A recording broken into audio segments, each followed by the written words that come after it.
My name is Myra Mercer, and I spent 32 years as the invisible daughter in a family that only saw value in sons.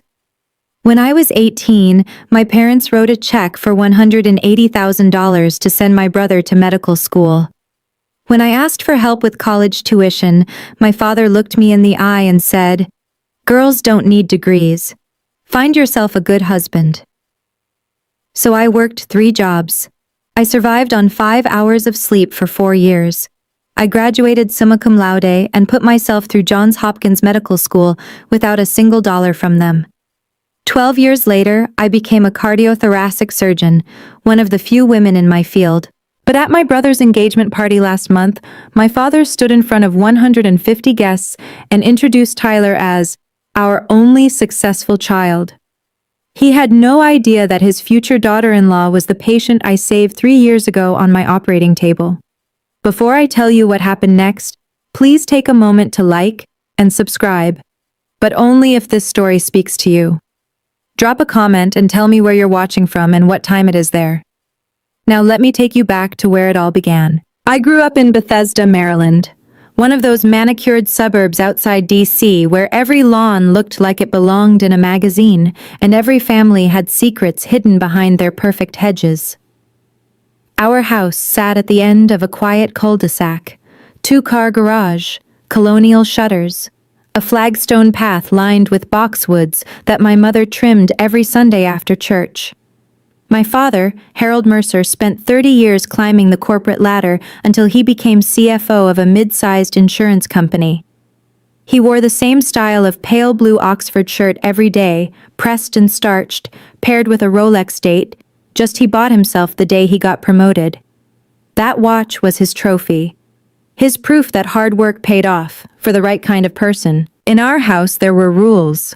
Not the kind anyone wrote down, the kind you learned by watching. Tyler got dropped off at school in my father's Lexus. I took the bus. Tyler got a math tutor when his grades slipped. When I asked for one, my father said, "You don't need that. Girls just need to study enough to get by." Tyler's baseball games were family events. My academic awards? My mother came once. My father never did. My mother, Linda, was a homemaker, soft-spoken, always smoothing things over. Whenever I questioned the rules, she'd pat my hand and say, "Your father does this because he loves you. He's just trying to protect you." Protect me from what? Success? I was the top student in my class every single year. Honor roll, National Merit Scholar. I had universities sending me letters before I even applied, but none of that mattered, not to him. Because in my father's world, daughters weren't investments. We were liabilities waiting to become someone else's responsibility. And I was about to learn exactly how much that belief would cost me. The summer before my freshman year of college, my mother made meatloaf for dinner. She only made meatloaf when something important was happening. Birthdays, promotions, announcements. I was 18. I had just received my acceptance letter from the University of Maryland. A partial scholarship that covered most of my tuition, but I still needed about $15,000 a year to make it work. I remember smoothing the letter on the dining table, my heart pounding with hope I didn't want to admit I had. "I got in," I said. "With a scholarship. I just need help with the rest." My father picked up the letter. He didn't read it. He just glanced at the header and set it down next to his plate. "That money is for Tyler," he said, swirling the Macallan 18 in his glass like he was making a business decision, which, to him, he was. "Your brother will need a career. He'll have a family to support someday. You?" He finally looked at me. "You just need to find a good husband." I looked at Tyler. He was 14 then, hunched over his phone, pretending not to hear. He didn't say a word. Neither did my mother. The silence in that room was louder than any argument could have been. I folded the letter carefully, slid it into my pocket, and said the only thing I could manage. "Okay." That night, I didn't cry in my room. I didn't scream into my pillow.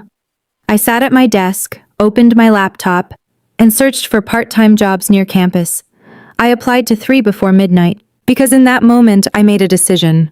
I would never ask my father for anything again, and I never did. College was a blur of early alarms and cold coffee. Job 1. Waitress at a diner 2 blocks from campus. I worked the breakfast shift, 5 a.m. to 9 a.m., pouring coffee for truckers and retirees before running to my first class with grease still on my apron. Job 2. Library assistant. Afternoons and evenings, shelving books and manning the front desk. I learned to study between check-ins, cramming organic chemistry while stamping due dates. Job 3. Weekend math tutor for high school kids. The same service my father refused to pay for when I was their age. I averaged 5 hours of sleep a night for 4 years. I didn't go home for holidays. I told my mother I had extra shifts, which was true. What I didn't tell her was that I couldn't stomach sitting at that table, watching Tyler open presents bought with money that could have changed my life. I wore the same pair of sneakers for 2 years straight. When the sole started separating, I glued it back together and kept walking. Those shoes got me to class, to work, and eventually across the graduation stage. Summa cum laude. A 3.98 GPA, top of my class. I sent my parents an invitation to the ceremony. My mother texted back, "So proud of you, sweetheart. But Tyler has an important soccer game that day. We'll celebrate when you're home." I graduated alone. A professor I barely knew shook my hand and said, "Wherever you go from here, you've earned it." I cried in the parking lot for 10 minutes. Then I wiped my face, got in my car, and drove to the library to return my overdue books. That chapter was over, but the hardest part was just beginning. I applied to 12 medical schools. 3 accepted me. I chose Johns Hopkins, not because it was the most prestigious, though it was, but because they offered the best financial aid package: loans, grants, work study. I pieced it together like a patchwork quilt, and somehow it held. 4 years of medical school, 6 years of residency, 2 years of fellowship, 12 years of my life, building something no one in my family believed I could build. I specialized in cardiothoracic surgery, one of the most demanding fields in medicine. The hours were brutal. The pressure was relentless. I watched colleagues burn out, drop out, switch to easier specialties. I stayed, not because I had something to prove to my father. I stayed because every time I held a human heart in my hands, every time I watched a flat line turn into a steady rhythm, I knew this was exactly what I was meant to do. By 32, I was an attending surgeon at Johns Hopkins Hospital, one of the few women in my department, board certified, published, respected, and my family had no idea. My mother knew I worked at some hospital. That was the extent of it. She never asked for details, and I never offered them. I wore my Johns Hopkins medical ring every day, a gold band with the university crest. I bought it myself the day I graduated. It wasn't flashy. Most people wouldn't even notice it. But I noticed it every time I scrubbed in for surgery. Every time I needed to remember who I was and what I'd survived to get there. That ring was my proof, my quiet rebellion. Then, one evening, my mother called, and everything I'd spent 12 years avoiding came rushing back. It was 9 p.m. on a Tuesday when my phone lit up with my mother's name. She only called late when she didn't want my father to hear. "Myra, honey." Her voice was barely above a whisper. "I have news. Tyler's getting engaged." I set down my glass of wine and leaned back against my kitchen counter. "That's great, Mom. Tell him congratulations. There's going to be a party at the Bethesda Country Club. Your father wanted something big, 150 guests, all his business contacts, golf friends, the works." I knew that club. Membership fees started at $50,000 a year, the kind of place where handshakes sealed deals and last names meant everything. "Sounds fancy," I said, keeping my voice neutral. "You can come, if you want." She hesitated. "But your father, he doesn't want anyone introducing you as a doctor or anything like that. He said you should just come as Tyler's sister. Keep it simple." "Keep it simple. Don't outshine the golden child." "Did he send me an invitation?" Silence. "Mom?" "It was easier this way. He didn't want to make it formal. You know how he is. I knew exactly how he was. When is it? Saturday, the 14th, 7 p.m. I pulled up my calendar. No surgeries scheduled, no on-call duty. Part of me wanted to decline. The smart part. The part that had spent 12 years building a life that didn't need their approval. But another part, the part that still remembered being 18 and folding that acceptance letter into my pocket, needed to see this through. I'll be there, I said. My mother exhaled with relief. Just, don't wear anything too attention-grabbing, okay? Tyler is the star that night. Of course, Mom. Tyler's always the star. I took an Uber to the country club.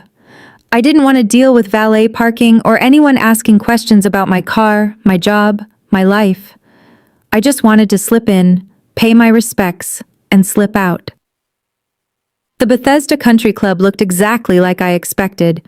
White colonial architecture, crystal chandeliers visible through the tall windows, a manicured lawn stretching toward an 18-hole golf course. Luxury dripped from every corner. At the entrance, a security guard in a crisp blazer checked his clipboard. Name? Myra Mercer. He scanned the list, scanned it again, frowned. I'm not seeing a Myra Mercer. Of course not. I pulled out my phone and called my mother. 2 rings later, she appeared at the door, flustered and apologetic. She's with me, Mom told the guard, ushering me inside. She's family. Family. The word felt hollow. I'd chosen my outfit carefully, a simple navy blue silk dress. Elegant, understated, nothing that would draw attention. My only indulgence was my Johns Hopkins ring, which I wore on my right hand like I always did. The ballroom buzzed with conversation. Crystal flutes clinked. A string quartet played something classical in the corner. Everywhere I looked, I saw designer labels and practiced smiles. My father stood near the entrance, greeting guests with a firm handshake and a politician's grin. When he saw me, his expression flickered, just for a moment, before settling into cool neutrality. He nodded once, then turned back to the couple he was talking to. No hug, no welcome, just a nod, like I was a distant acquaintance he was obligated to acknowledge. A man beside him asked, "Harold, who's that?" My father's answer was smooth, practiced, dismissive. Just a relative. I walked past him without a word, heading for the bar. That's when I noticed her, a woman in a white dress, staring at my ring. At 8 o'clock sharp, the music faded and a spotlight illuminated the small stage at the front of the ballroom. My father stepped up to the microphone, champagne flute in hand, Rolex glinting under the lights. "Ladies and gentlemen," he began, his voice carrying the practiced warmth of a man who had spent decades commanding boardrooms. "Thank you all for joining us tonight to celebrate a very special occasion." The room quieted. 150 faces turned toward him with polite attention. "Tonight, we honor my son Tyler, the pride of the Mercer family, our only successful child." The words hit me like a physical blow. Our only successful child. I stood frozen near the back of the room, champagne untouched in my hand, as my father continued. "Tyler is currently completing his medical training and will soon become a doctor. He represents everything this family stands for: hard work, dedication, and the courage to pursue excellence." Applause rippled through the crowd. Tyler stood near the stage, beaming, accepting congratulations from people who probably didn't know the first thing about him. "The Mercer family has always believed in investing in the future," my father went on. "And Tyler is proof that those investments pay off." I felt eyes on me. A few guests who knew I existed, friends of my mother perhaps, glanced my way with something that looked like pity. They knew. They could see what was happening. A woman beside me leaned toward her husband and whispered, "Isn't that his daughter, the older one?" "I thought they only had the one son," he whispered back. That's when I understood. My father hadn't just ignored me. He had erased me. I set my champagne glass on a nearby table, my hand steadier than I expected, and turned toward the exit. But someone was already walking toward me. She was beautiful in the way brides-to-be always are, glowing, radiant, wrapped in cream-colored silk that probably cost more than my first month's rent in medical school. But it wasn't her dress that stopped me. It was her eyes. They were locked on my hand, on my ring. "Excuse me," she said, closing the distance between us with quick, purposeful steps. "I'm so sorry to bother you, but do you work at Johns Hopkins?" My heart stuttered.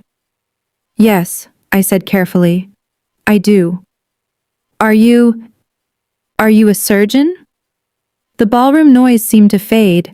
The clinking glasses, the murmured conversations, all of it dissolved into white noise as I looked at this woman, really looked at her, and felt the memory click into place. 3 years ago, 2 a.m. A 26-year-old woman, chest crushed in a car accident, bleeding out on my operating table, 7 hours of surgery, touch and go until the very end.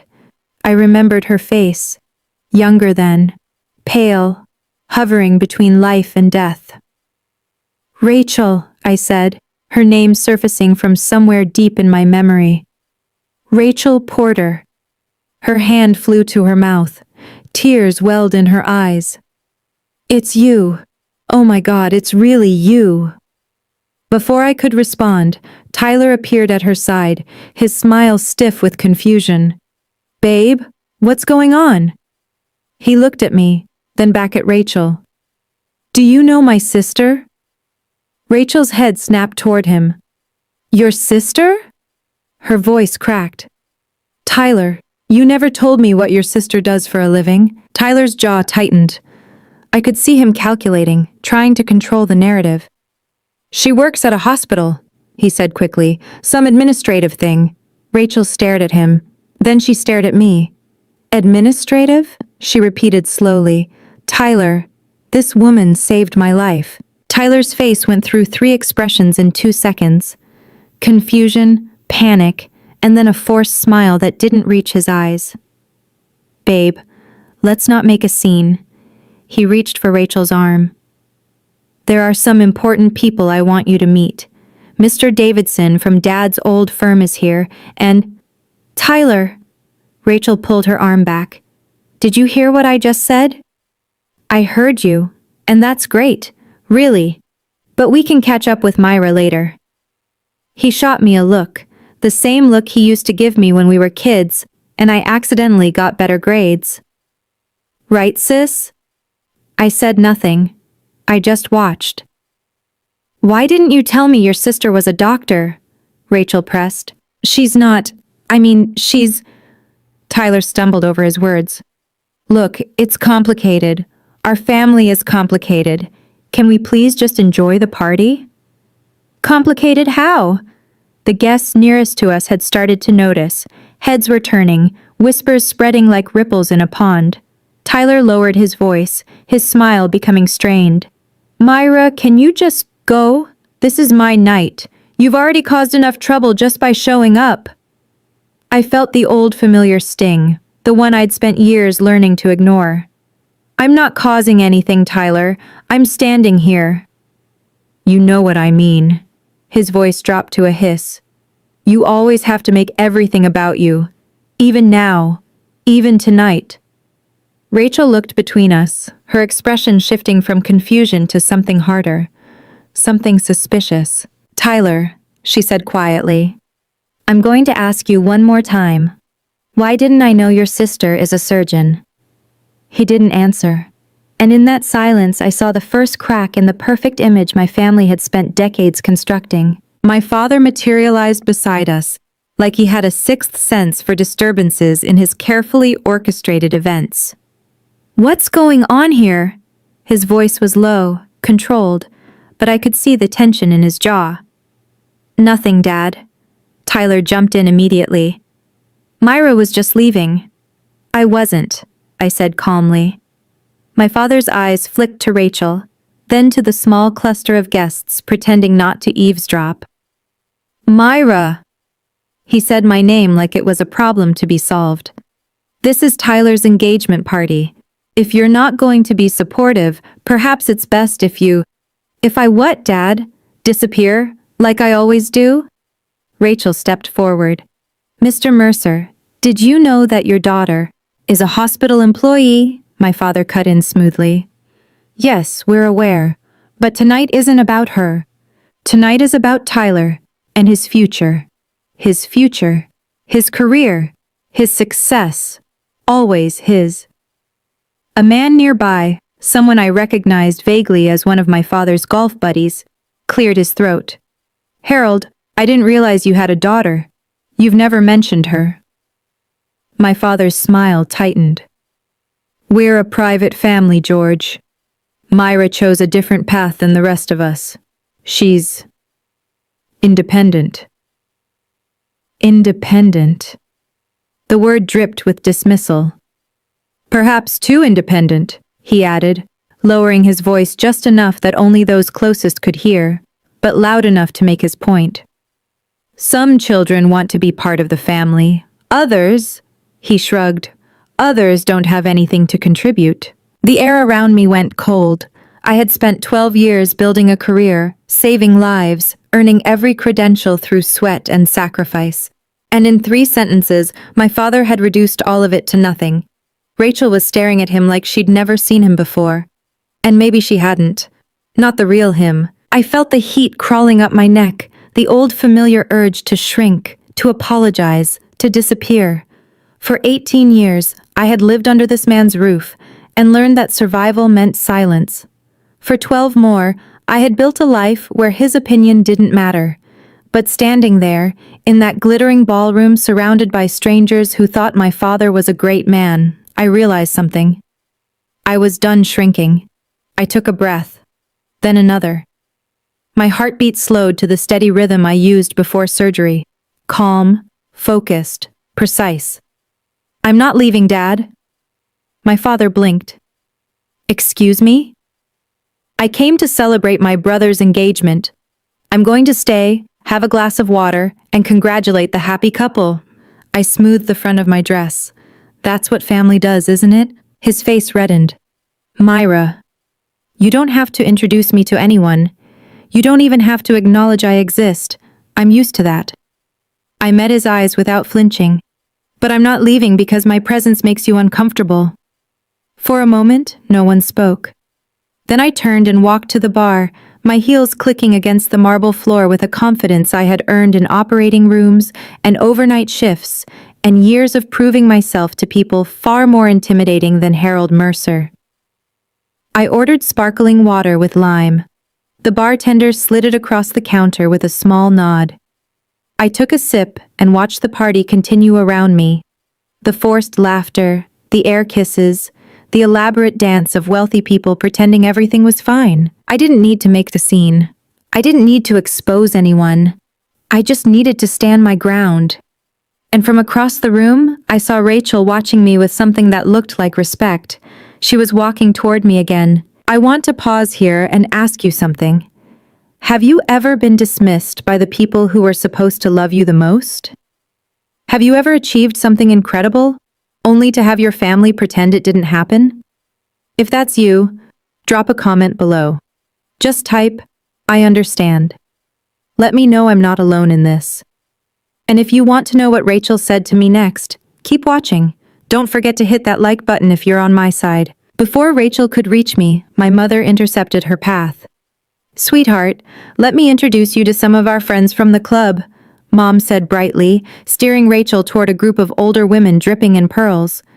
Then she doubled back to me, her smile fixed but her eyes pleading. Myra, honey. She gripped my elbow, her fingers trembling slightly. Please, don't do this, not tonight. Don't do what, Mom? I'm just standing here. You know what I mean. She glanced over her shoulder, checking if my father was watching. Your father is already upset. Tyler is nervous. This is supposed to be a happy night. And my presence ruins that? She didn't answer. She didn't have to. Mom, do you even know what I do for a living? Her eyes dropped to the floor. You know I work at Johns Hopkins. You know I'm a surgeon. You've known for years. My voice was quiet but firm. Why have you never told him? Your father wouldn't, she trailed off. He wouldn't have believed me. He'd already made up his mind about you. So you just let him? I didn't have a choice. You had a choice every single day, Mom. You just didn't take it. Her eyes glistened. For a moment, I saw the mother I remembered from childhood, the one who used to sneak me extra dessert and tell me I could be anything I wanted. That woman had disappeared a long time ago. I know you've done well for yourself, she whispered. I'm proud of you. I just can't. Can't what? Say it out loud? She squeezed my hand once, then let go. Please just go home, Myra, before things get worse. They're already worse, Mom. They've been worse my entire life. I watched her walk away, and for the first time, I didn't feel angry, I just felt sad. I drifted to the corner of the ballroom, near the floor-to-ceiling windows that overlooked the golf course. Outside, the landscaping lights cast golden pools across the pristine grass. I could see the outline of luxury cars in the parking lot. Mercedes, BMWs, a few Porsches. The world my father desperately wanted to belong to. Inside, 150 people laughed and clinked glasses and celebrated a future that had nothing to do with me. I looked down at my ring, the Johns Hopkins crest catching the light. I thought about the day I earned it. The ceremony was small, held in a conference room with bad coffee and fluorescent lighting. My classmates had families filling the seats, parents dabbing tears, siblings snapping photos. I sat alone in the third row. When they called my name, I walked up, shook the dean's hand, and accepted my ring with no one to witness it. Afterward, a janitor setting up chairs for the next event said, "Congratulations, Doc." He was the only person who acknowledged my accomplishment that day. I pressed my thumb against the ring now, feeling its weight. What am I even doing here? I had spent 12 years building a life that didn't require their approval. A life filled with colleagues who respected me, patients who trusted me, work that mattered. Why was I standing in a corner at my brother's engagement party, hoping for something I knew I'd never get? Through the glass, I watched a couple stroll arm in arm toward the garden, happy, oblivious, normal. Maybe I should just leave. Let them have their perfect night. But then my phone buzzed. A text from Dr. Kevin Chen, a colleague back at Hopkins. "Hey Myra, random question. Your brother Tyler, did he finish his residency? Just saw him at a pharma conference. Thought he was still in training?" I stared at the screen, and everything changed. I read the message 3 times. Thought he was still in training. Tyler wasn't in training. According to my mother's updates, the few she shared, Tyler was finishing up his residency and about to become a doctor any day now. That was the story. The narrative my father broadcast to anyone who would listen. But Kevin had just seen Tyler at a pharmaceutical sales conference, not a medical conference, a sales conference. I opened a browser on my phone and searched. Tyler Mercer Pfizer.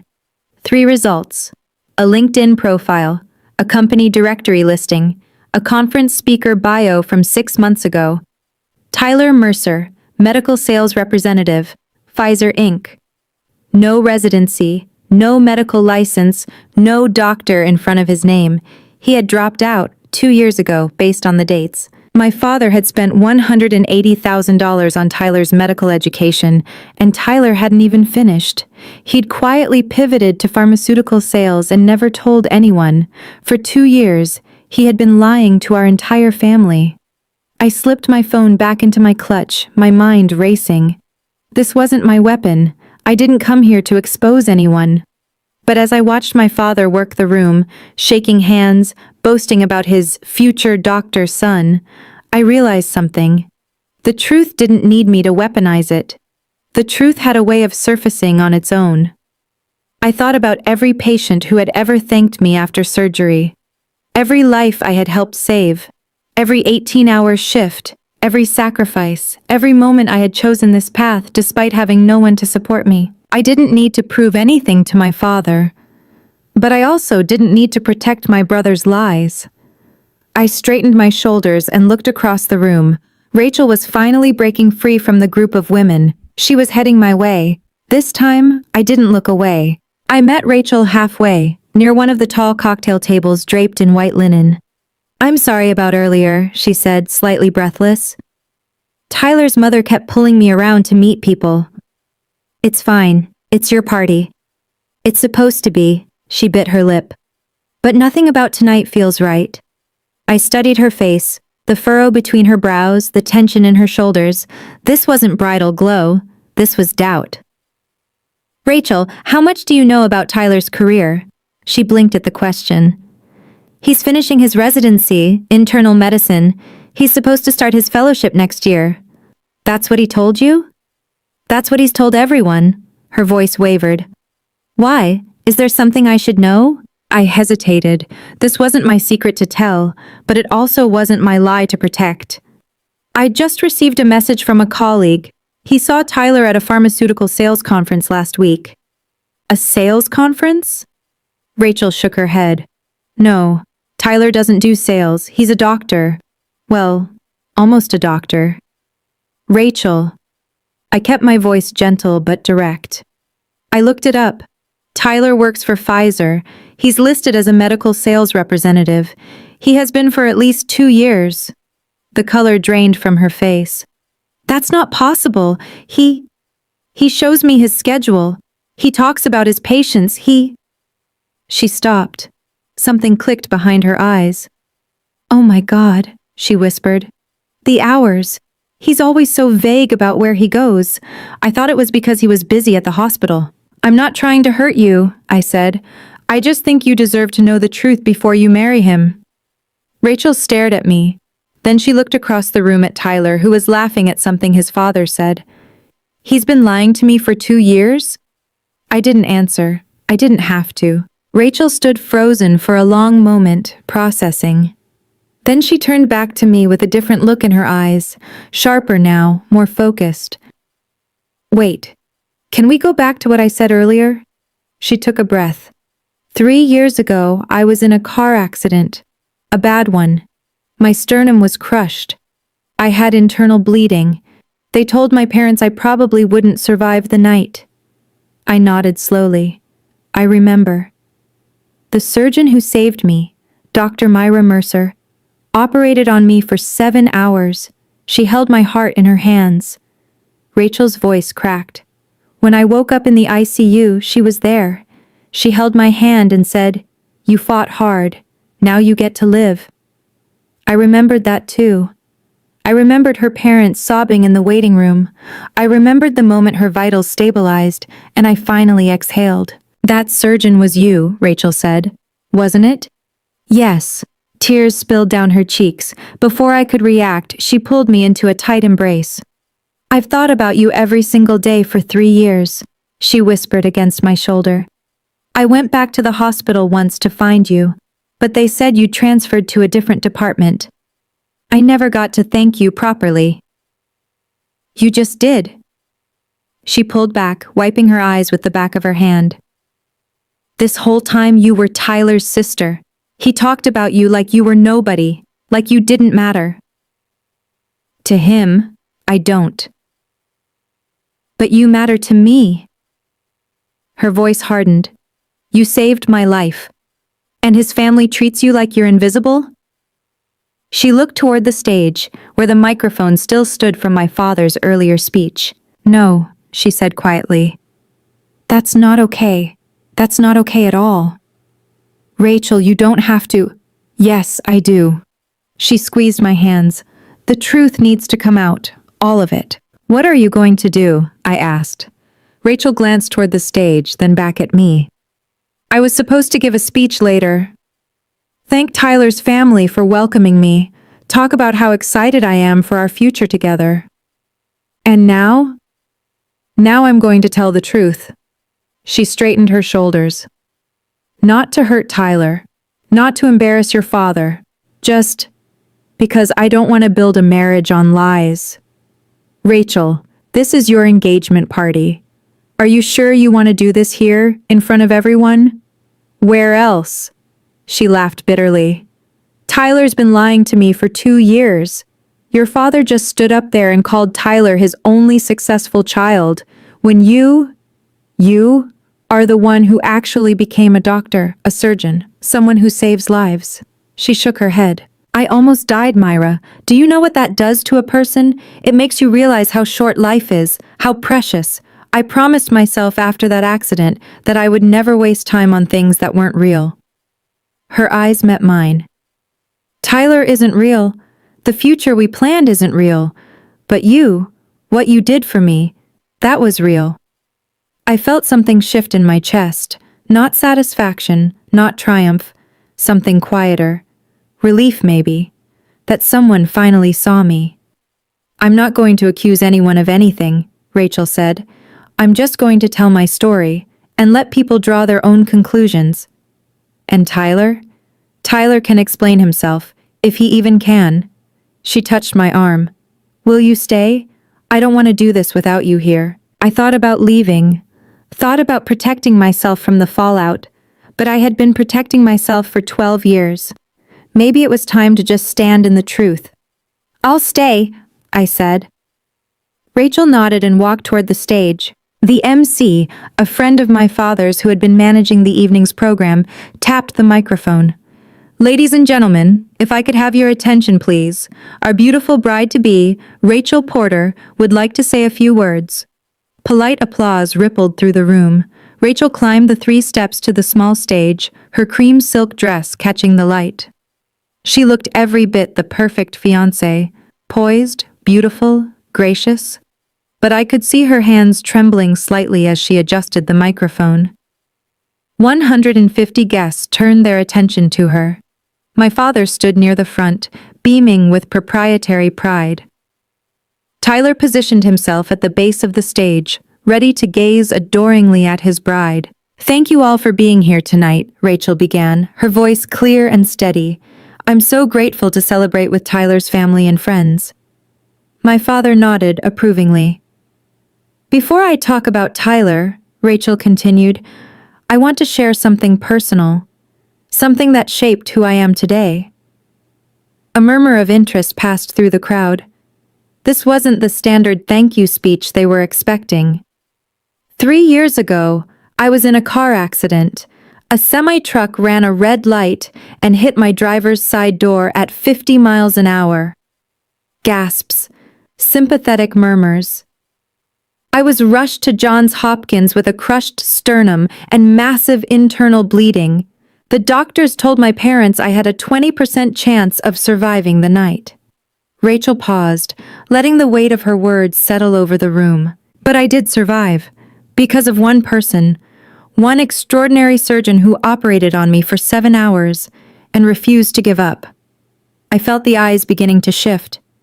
People were looking around, wondering where this was going. Rachel looked directly at me. That surgeon is in this room tonight. The ballroom went silent. Her name, Rachel said, her voice unwavering, is Dr. Myra Mercer. She's a cardiothoracic surgeon at Johns Hopkins Hospital, one of the best in the country. She pointed toward me, and 150 heads swiveled in my direction. She's also Tyler's sister. The silence exploded into whispers. I stood frozen in my corner, heart pounding, as Rachel continued. I didn't know this until tonight. Tyler never mentioned that his sister was a doctor. In fact, his family introduced her to me as someone who works in hospital administration. Rachel's voice sharpened. But that's not true.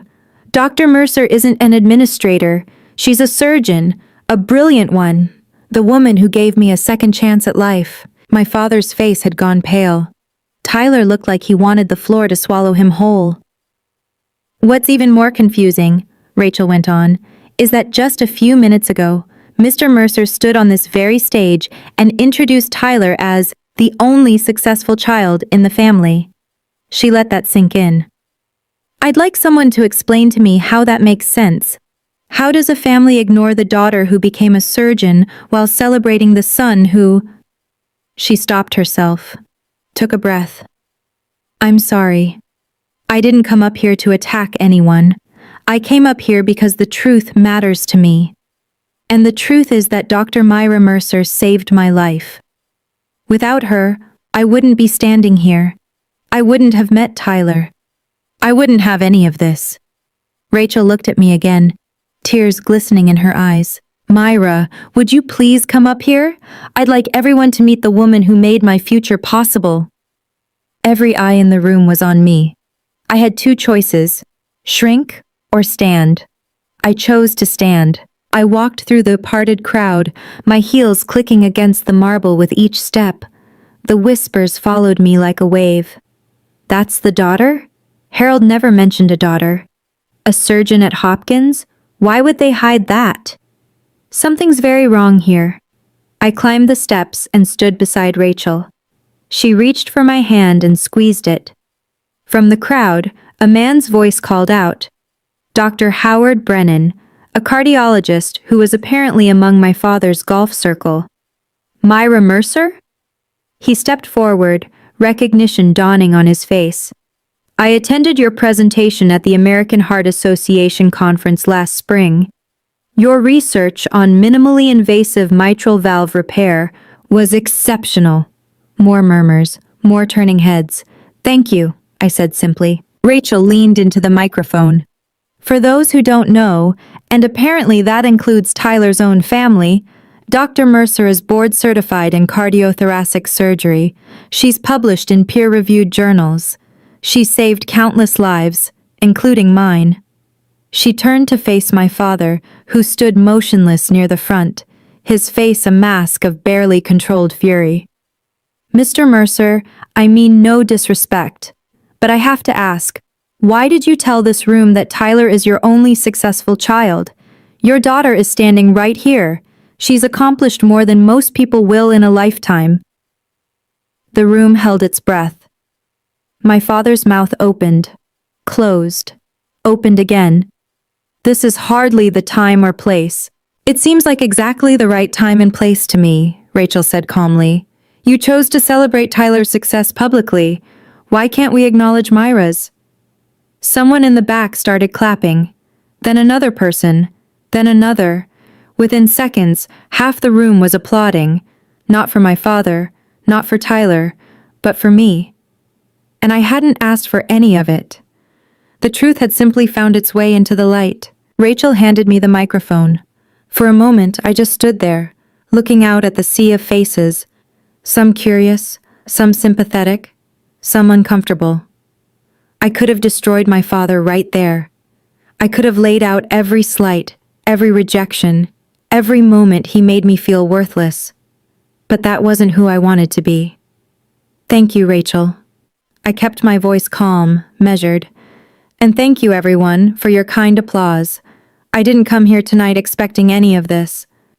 I paused, collecting my thoughts. I came because Tyler is my brother, and I wanted to wish him well. That's it. I didn't come to cause drama or make anyone uncomfortable. My father's posture relaxed slightly. He thought I was backing down, but I also won't pretend to be something I'm not. I met his eyes. I'm not a hospital administrator. I'm not just a relative. I'm a cardiothoracic surgeon. I've spent 12 years training for this career, years I funded entirely on my own. The room was utterly silent. I'm not telling you this to brag. I'm telling you this because the truth matters. Rachel's right about that. I turned to look at her. 3 years ago, she came into my operating room more dead than alive. I spent 7 hours fighting to keep her heart beating. When she woke up, I promised her that her fight was worth it. Rachel wiped tears from her cheeks. I don't need anyone's validation, I continued, turning back to the crowd. I stopped needing that a long time ago, but I also won't stand quietly while the people who should have supported me pretend I don't exist. I set the microphone back on the stand. That's all I have to say. Thank you for listening. I stepped back, and that's when Tyler lost control. Tyler stormed onto the stage, his face flushed red, his carefully gelled hair starting to come undone. Are you serious right now? He grabbed the microphone, his voice cracking with barely contained rage. This is my engagement party, and you just had to make it about you, didn't you? Rachel stepped toward him. Tyler? No! He jabbed a finger in my direction. She's always been like this, always trying to prove she's better than me, always competing. Even now, even on the one night that's supposed to be mine, she can't just let me have it. The guests shifted uncomfortably. This wasn't the charming Tyler they thought they knew. I didn't do anything, Tyler. My voice was steady. Rachel asked me a question and I answered honestly. Honestly? He laughed bitterly. You want to talk about honesty? Fine. Let's talk about how you abandoned this family, how you never come home, how you act like you're so much better than all of us. Tyler. My voice cut through his tirade like a scalpel. When were you going to tell everyone you dropped out of your residency 2 years ago? The room went absolutely still. Tyler's face drained of color. What? You're not becoming a doctor, Tyler. You're a pharmaceutical sales rep. You have been for 2 years. I paused. Dad's $180,000 and you couldn't even finish. For a long moment, no one moved. Then Rachel stepped forward and slowly, deliberately, pulled the engagement ring from her finger. I asked you one thing, Tyler. One thing when we started dating. I said, please never lie to me. She placed the ring in his trembling hand. You've been lying to me since the day we met. She walked off the stage without looking back. Tyler stood alone under the spotlight, holding a ring no one wanted anymore. Can I be honest with you for a second? That moment, watching Tyler stand there with that ring, I didn't feel victorious. I felt tired. 12 years of silence, and this was how it ended. Let me know in the comments. Do you think Tyler deserved this, or do you feel sorry for him? And if you're still here, if you want to know what happened with my father, keep watching. This is the part I waited 12 years for. My father finally moved. He climbed the stage steps slowly like a man walking toward his own sentencing. His Rolex caught the light as he reached for his son's shoulder. Tyler, we'll discuss this at home. His voice was low, controlled, but I could see the vein pulsing in his temple. Everyone, please, let's not let this small misunderstanding ruin the evening. Misunderstanding? Dr. Brennan stepped forward from the crowd. Harold, your daughter is one of the most respected cardiothoracic surgeons on the East Coast. I've read her research. I've watched her present at national conferences. And you've been telling everyone she's an administrator? More voices joined in. The carefully cultivated facade was crumbling. My father turned to me, his face a complicated mix of anger and something I'd never seen before. Fear. Myra, this isn't the place. You made it the place, Dad. When you stood up there and called Tyler your only successful child in front of everyone I grew up around. Tyler needed... He stumbled over his words. You don't understand the pressure he's been under. Pressure? I almost laughed. You paid for his entire education. You supported every decision he ever made. And when he failed, you covered for him. I stepped closer. I worked 3 jobs to put myself through school. I slept 5 hours a night for 4 years. I earned everything I have with absolutely no help from you. That was your choice. No, that was your choice. You decided I didn't deserve support because I was born a girl. I kept my voice level. I'm not asking for an apology. I stopped waiting for that years ago. He stared at me, speechless for perhaps the first time in his life. But I won't let you erase me anymore. Not in front of these people. Not ever again. Rachel stood at the bottom of the stage steps, arms crossed, waiting. Tyler descended slowly, still clutching the engagement ring like it might save him.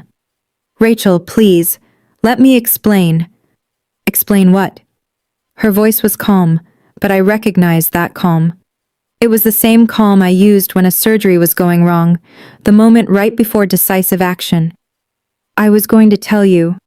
When? On our wedding night? After we bought a house? She shook her head. You told me you were a doctor, Tyler. You showed me your schedule. You complained about difficult patients. All of it was lies? Not lies, just... I was protecting you. Protecting me from what? The truth? Rachel laughed, but there was no humor in it. I told you about the worst moment of my life. I told you about my accident, my surgery, my recovery. I was completely honest with you about everything. Tyler said nothing. And now I find out that the surgeon who saved my life, the person I've wanted to thank for 3 years, is your sister. A sister you deliberately kept hidden from me. That's not... Your father just introduced you as his only successful child while your sister stood 15 feet away, a sister who actually became a doctor. And you were okay with that? Tyler's silence was damning. Rachel took a deep breath. I loved you, Tyler. I really did. But I can't marry someone I don't know. And clearly, I don't know you at all. She turned and walked toward the exit, her heels clicking with finality against the marble floor. Tyler called after her. Rachel, please! She didn't look back. The ring fell from Tyler's hand and bounced on the floor with a small, pathetic clink. No one moved to pick it up. In all the chaos, I hadn't noticed my mother approaching. She climbed onto the stage, something I'd never seen her do in my entire life. Linda Mercer didn't make scenes. She didn't draw attention. She smoothed things over and kept the peace. But not tonight. Myra. I turned to face her. Her eyes were red-rimmed, her careful makeup starting to smudge. I'm so sorry. The words hung in the air between us. I knew what you accomplished, she continued, her voice trembling. I followed your career from a distance. I read about your research. I saw the hospital announcements when you were promoted. I felt something crack in my chest. Then why didn't you ever say anything? Because I was afraid. She wiped her eyes with the back of her hand. Afraid of your father. Afraid of disrupting the family. Afraid of... She took a shaky breath. Afraid of admitting I failed you. My father stood frozen behind her, watching this unfold like a man witnessing his world collapse. You were 18 years old, and I let him tell you that you didn't matter. I should have stood up for you. I should have protected you. Her voice broke. But I didn't. And you had to protect yourself. She reached for my hands, and I let her take them. The woman you became, the surgeon, the success, all of it. You did that alone. Despite us. Not because of us. She squeezed my fingers. I'm so proud of you, Myra. I should have said it years ago. I felt tears threatening to fall, the first I'd allowed myself in a long time. Thank you, Mom, I managed. That means more than you know. She pulled me into a hug. A real one. The kind I hadn't felt since I was a child. Behind us, my father stood silent. Watching, processing. For once, he had nothing to say. I held my mother for a long moment. Then I gently stepped back. The ballroom had grown quiet. Guests were starting to drift toward the exits, conversations hushed and uncomfortable. The party was over in every way that mattered. Tyler had disappeared, probably to lick his wounds somewhere private. My father still stood on the stage, looking older than I'd ever seen him. I didn't have anything left to say to either of them. I should go, I told my mother. She nodded, still holding my hand. Will you call me, soon? Yes, I'll call. As I descended the stage, Rachel intercepted me near the door. Myra, wait. Her eyes were dry now, her composure restored. I don't know how to thank you. For tonight, and for everything else. You don't need to thank me. I touched her arm briefly. You saved yourself tonight, Rachel. You chose truth over comfort. That takes courage. I learned it from you. She smiled weakly. 3 years ago, when I woke up in that hospital room, you told me something I never forgot. What was that? You said, the hardest part is over. Now all you have to do is live. She took a shaky breath. I think I finally understand what you meant. I hugged her, briefly, but genuinely. Take care of yourself, Rachel. You're going to be okay. She nodded and stepped aside. I walked out of the Bethesda Country Club into the cool night air. The valets scrambled around luxury cars, but I walked past them, pulling out my phone to request an Uber. The automatic doors closed behind me, muffling the murmurs and the music. I took a deep breath. For the first time in 12 years, my chest didn't feel tight. I had said my piece. I had stood my ground. Now I could go home. A lot can change in 7 days. Rachel called off the engagement. She sent me a text the next morning. Thank you for telling me the truth. Starting over is scary, but it's better than living a lie. We've stayed in touch. She's thinking about going back to therapy, processing everything. I think she'll be okay. Tyler finally confessed to my parents about dropping out. According to my mother, who has been calling me every other day now, my father didn't take it well. He cut off Tyler's financial support until, as he put it, Tyler has a real plan for his life. Ironic, considering he never gave me any support to cut off in the first place. My mother started attending family counseling. She asked my father to join her. He refused at first, but after a week of silence from everyone he used to impress, he agreed to at least one session. I'm not holding my breath for transformation. Some people are too set in their ways. But the fact that he's trying, even a little, is more than I ever expected.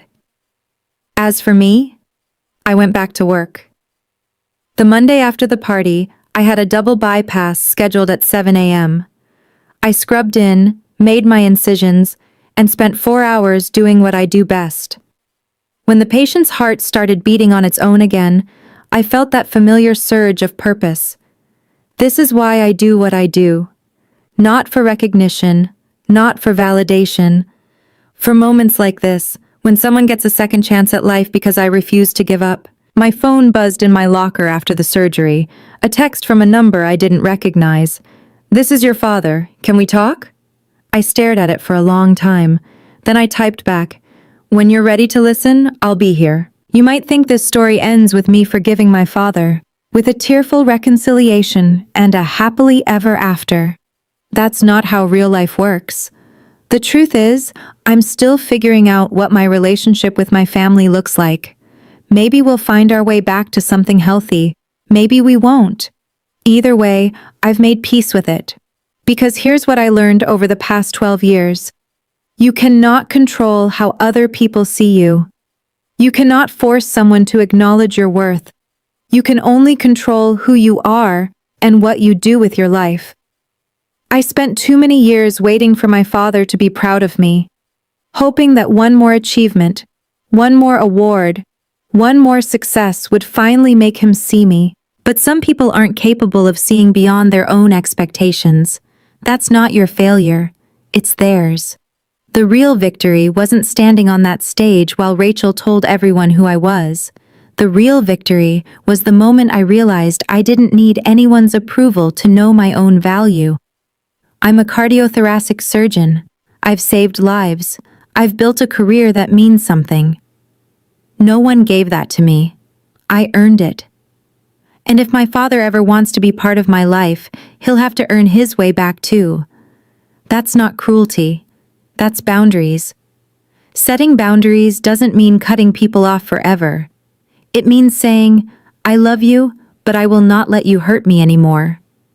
It means protecting the life you've built, even from the people who were supposed to help you build it. If you're watching this and you recognize yourself in my story, the overlooked daughter, the underestimated child, the one who was never quite enough, please hear me. You are enough. You always were. Don't wait for them to see it. See it in yourself. After everything settled down, I had coffee with a friend, a psychologist who specializes in family dynamics. "Why do you think my father is like this?" I asked her. "Is he just a bad person?" She shook her head. "People are rarely that simple." She explained that my father likely grew up in an environment where his own worth was tied entirely to achievement, specifically, male achievement. His father probably measured success the same way, and his father before him. "It's a generational pattern," she said. "He internalized the message that sons carry the family legacy and daughters are secondary. Not because he hates women, but because that's literally all he knows. That doesn't excuse what he did. No, it doesn't. But it explains it." She stirred her coffee. "The saddest part is, he probably thought he was protecting you. In his mind, pushing you toward marriage and away from career was him being a good father, saving you from the struggle he went through." I sat with that for a while. It didn't make me less angry. but it helped me understand that my father's failure wasn't personal. He was just wrong. Catastrophically, painfully wrong. And some people never learn to be anything else. The lesson I want to leave you with is this. You cannot heal wounds you refuse to acknowledge exist. Whether it's a parent who dismissed you, a sibling who competed with you, or a system that underestimated you, the path forward starts with honesty. Be honest about what happened, be honest about how it affected you, and be honest about what you're willing to accept going forward. That's the story. Thank you for staying with me through all of it. If this resonated with you, please leave a comment. Tell me your story. I'd love to hear it. And if you want more stories like this, check the description for recommendations. Take care of yourselves. You're worth it.